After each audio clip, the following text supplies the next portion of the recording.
Que Dieu vous bénisse et que Dieu bénisse la Côte d'Ivoire.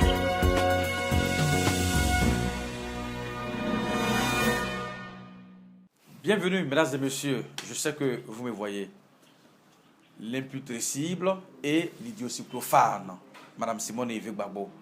Elle est première dame de Côte d'Ivoire et deuxième vice-présidente du Front populaire ivoirien, FPI. Avec son système de l'encéphale encore bien régénéré, continue de servir les Ivoiriens en les appelant à s'inscrire résolument dans le processus de réconciliation nationale de façon sempiternelle avant la venue du président Laurent Gbagbo, responsable indubitable du Front populaire ivoirien, FPI. En tournée dans le Haut-Sassandra, la vice-présidente du Front populaire ivoirien, Mme Simone Yves Gbagbo, a fait remarquer au peuple du Haut-Sassandra que l'heure de la réconciliation a sonné pour les Ivoiriens. Après la crise post-électorale qu'a connue la Côte d'Ivoire, et cette volonté manifeste a été matérialisée par la visite du président du PCI RDA, M. Henri Konan Bédié, au président du FPI, M. Laurent Gbagbo, à Bruxelles. Pour l'ex-première dame de Côte d'Ivoire, afin d'éviter que la Côte d'Ivoire nous échappe, il faut absolument que la réconciliation s'impose à tous les Ivoiriens, sans exception. Nous devons sauver la Côte d'Ivoire, qui est une grande nation, pour la prospérité de nos enfants, a fait savoir la deuxième vice-présidente du Front populaire ivoirien, Mme Simone Yves Gbagbo. Un matin, on est là, on entend que le président Bédié a pris son avion, il est parti trouver Gbagbo Laurent à Bruxelles là-bas. Wow.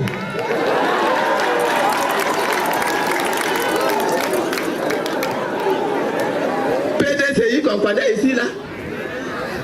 Le PDCI qu'on connaît ici là. Le président Bédié qu'on connaît ici là. Il s'est levé aujourd'hui pour aller parler avec Gbagbo. Et Gbagbo Laurent qu'on connaît ici là. Gbagbo Laurent a accepté de recevoir M. Henri Konan Bédié à Bruxelles pour parler avec lui de la paix et de la réconciliation en Côte d'Ivoire.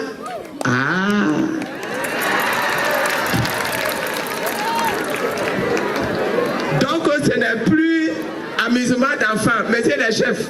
C'est devenu une affaire maintenant des anciens eux-mêmes, des chefs de famille eux-mêmes qui ont pris nos amusements là en main et qui vont maintenant nous régler ça dans la sécurité, dans la sérénité, dans la fidélité, dans l'amour, dans le respect mutuel et dans l'amour de la nation ivoirienne.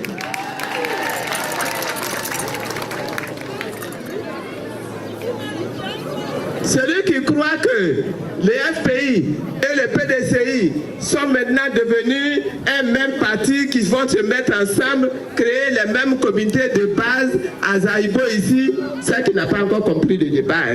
Le débat, c'est que notre Côte d'Ivoire là est en danger. Le débat, c'est que notre Côte d'Ivoire là, si nous ne faisons pas attention, si nous ne nous réconcilions pas, si nous ne pardonnons pas à nos adversaires de demain, notre pays là, ça va nous échapper. Notre pays là va nous échapper. Un matin, on va se lever, on est Niaboua, mais on n'a plus de terre ici.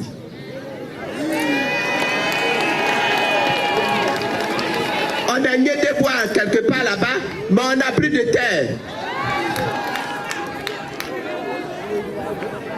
On est Sofia, mais on n'a plus de terre. Gbagbo dit, nous là, nos vies sont en train de finir. Hein.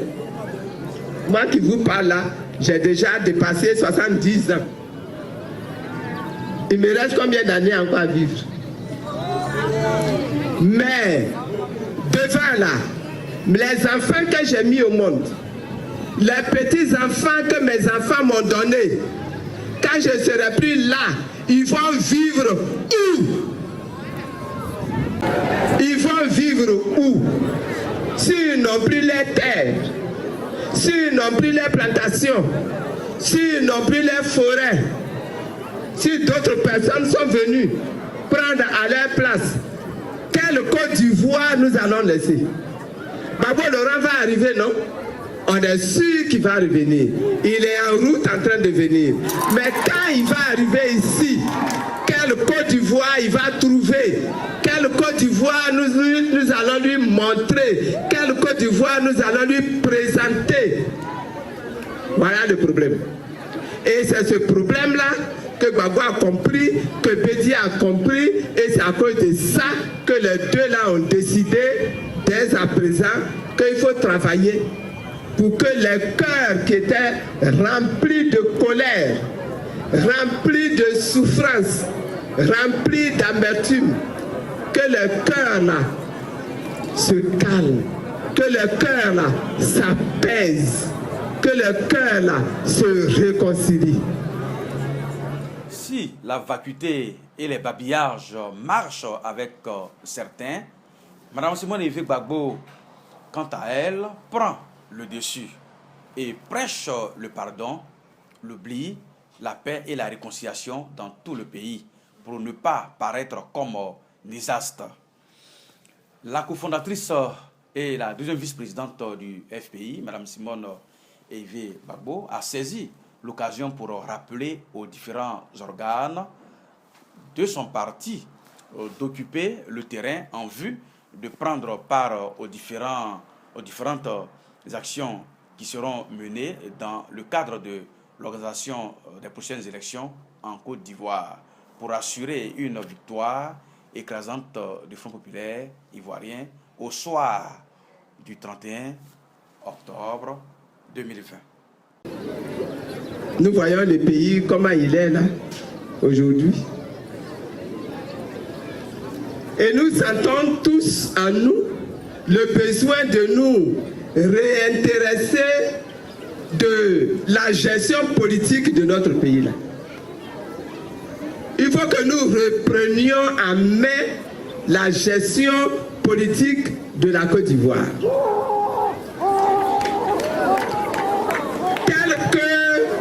Le président Gbagbo nous l'avait décrit, la vision qu'il avait, le projet qu'il avait.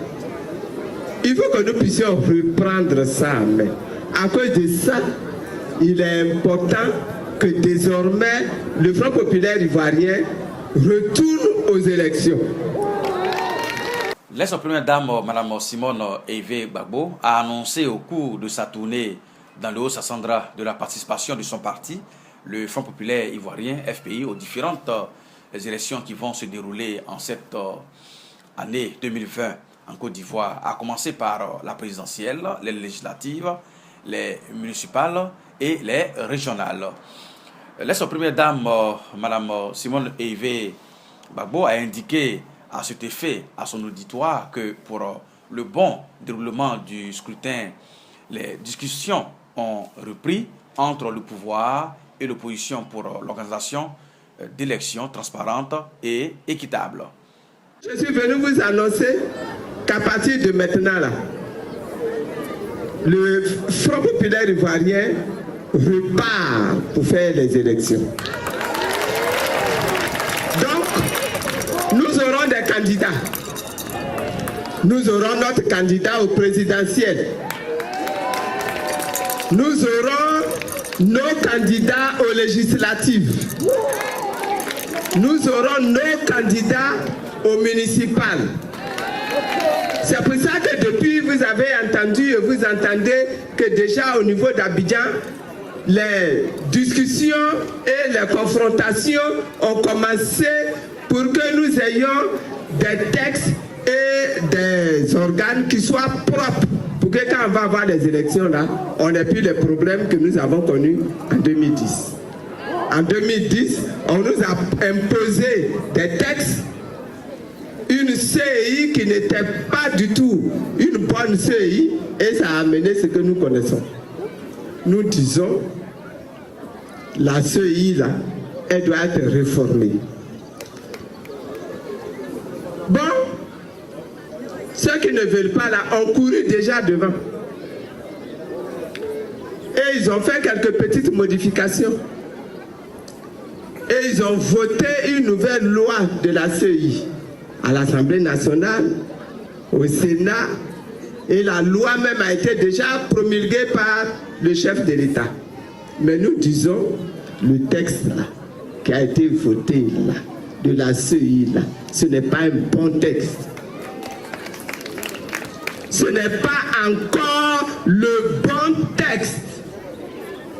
Que le texte qui doit mettre les Ivoiriens en rang de bataille pour faire des élections qui soient des élections justes, qui soient des élections propres, qui soient des élections tranquilles.